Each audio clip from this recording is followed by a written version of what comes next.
성경으로 한자를 푸는 대구의 오집사입니다. 오늘은 찌을 도자에 대해서 말씀드리겠습니다.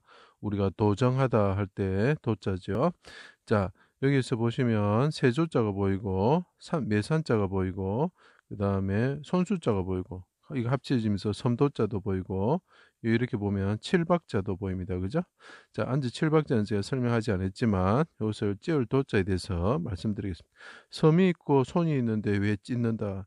전혀 연관이 없는 글자를 합쳐 놨죠. 그죠? 그래서 이게 뭐 어떤 단순히 어, 음이고 뜻이다. 이렇게 이야기를 해버리는 거죠. 모르니까 그러는 거죠.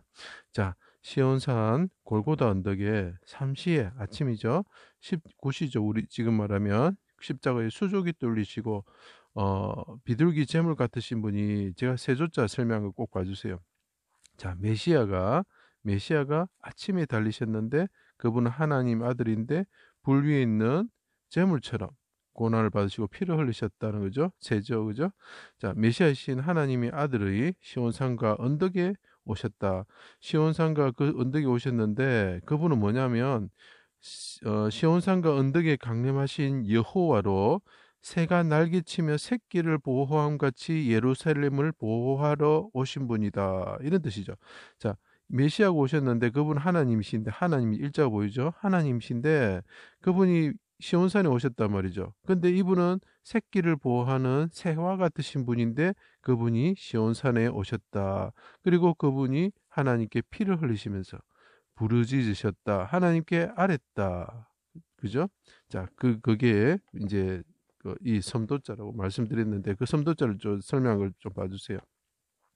해가 빛을 잃고 어둠이 임할 때 그분이 십자가에서 사자와 같이 용사와 같이 해산하는 여인과 같이 하나님께 부르짖으셨다. 아랬다. 피를 흘리시면서 그리고 구시에 구가 보입니다. 내 영혼을 자 제가 그 비둘기 구자 할 때 뭡니까? 구시에 내 영혼을 부탁합니다 하고 부르면 뭡니까? 그 영혼이 뭐라고요? 예, 비둘기 같은 영혼, 여호와의 영을 우리가 비둘기라 표현하죠. 그죠? 내 영혼을 아버지 손에 부탁합니다. 아버지 손에 부탁합니다 하면서 메시아가 새와 같으신 분이 여호와의 산에 그 시온산에 언덕에 오셔가지고 아버지 손에 부탁합니다. 이렇게 이야기를 합니다. 근데 왜 이것이 찌을 도자가 되는지 제가 설명을 드리겠습니다. 자신을 치는 대적의 손이 아니라 타작마당에 포도즙을 짜듯이 감람 열매의 기름을 짜듯이 그죠? 자기를 찧어가지고 누르시는 아버지 손에 타작마당에서 우리가 받아야 되는 그 포도즙 털처럼 짜져가지고 피를 흘리면서 죽어야 되는 그게 누구죠? 예, 사람들이죠. 죄 지은 사람들이죠.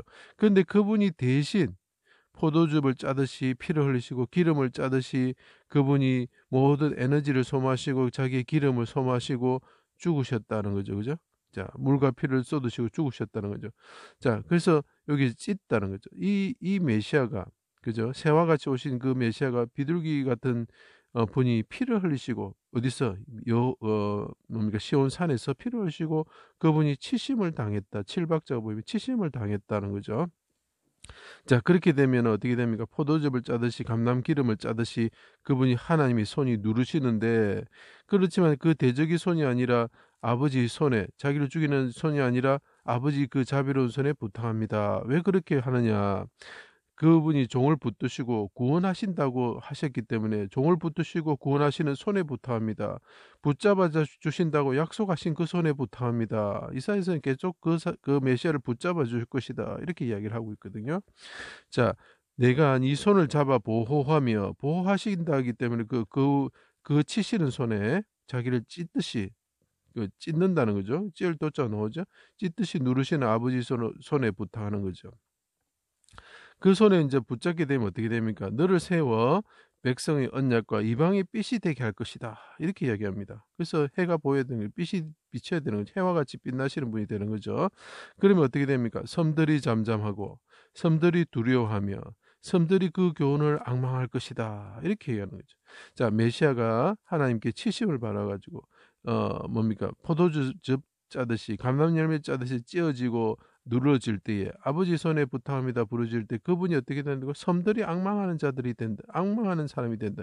이 섬이라는 건 우리가 말하는 그냥 단순한 섬일 수도 있지만 그 섬이 아니고 큰 물을 벗어나서 산이 올라가죠. 그죠? 산이 올라가면서 큰 물이 내려가면서 섬이 드러나게 되는 거죠. 그러니까 생명이 있는 곳이다. 이렇게 되는 것입니다. 자, 그 다음에 그렇게 되면 어떻게 되냐? 내가 너를 이가 날카로운 새 타작기로 삼으리니 이 사람이 이제 심판하는 자가 된다는 거죠. 심판하는 자가. 그래 되면 어떻게 됩니까? 네가 산들을 쳐서 부스러기로 만들 것이요 작은 산들을 겨같이 만들 것이라. 용사처럼 해산한 여인처럼 부르짖을 때에 부르짖습니다. 그죠?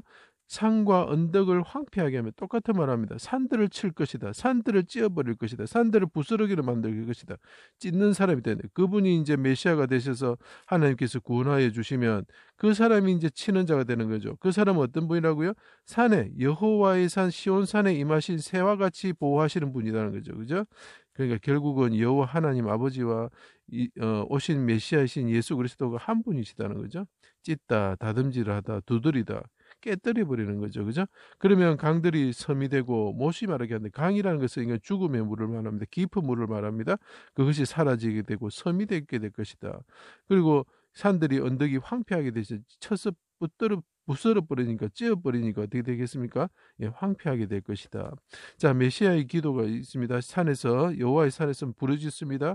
하나님께서 치시는 자가 되셨습니다. 그렇지만 그분이 부르짖을 때 그 향이 뭡니까? 기도가 되겠죠. 분향이 되겠죠.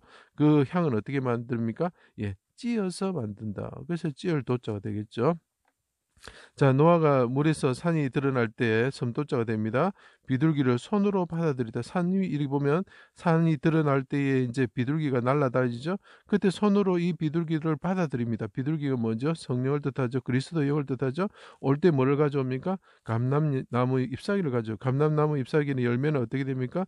열매를 찧어서 우리가 그 향유로 그죠? 사용하기도 하고 그다음에 메노라 그러니까 뭡니까 이게 등잔대에서 불로도 사용하기도 하고 성령을 뜻하는 거죠. 그리스도 영을 뜻하는 거죠. 그래서 찌울도 이런 의미로 사용되게 되는 것입니다. 그분이 산들을 쳐서 부수뜨릴 것이고 그러면 어떻게 됩니까? 예, 강들이 섬이 되게 하고 섬들이 악망하게 하고 그분이 메시아로서 여호와의 산에 오실 때에 그 산을 향해서 비둘기처럼 자기 백성들이 날아서 모이게 될 것이다. 그래 산들을 찧어버리시는 분이 되는 거죠. 그죠? 그래서 이것이 찌을 도자가 되는 것입니다. 제 강의를 들어주셔서 감사합니다.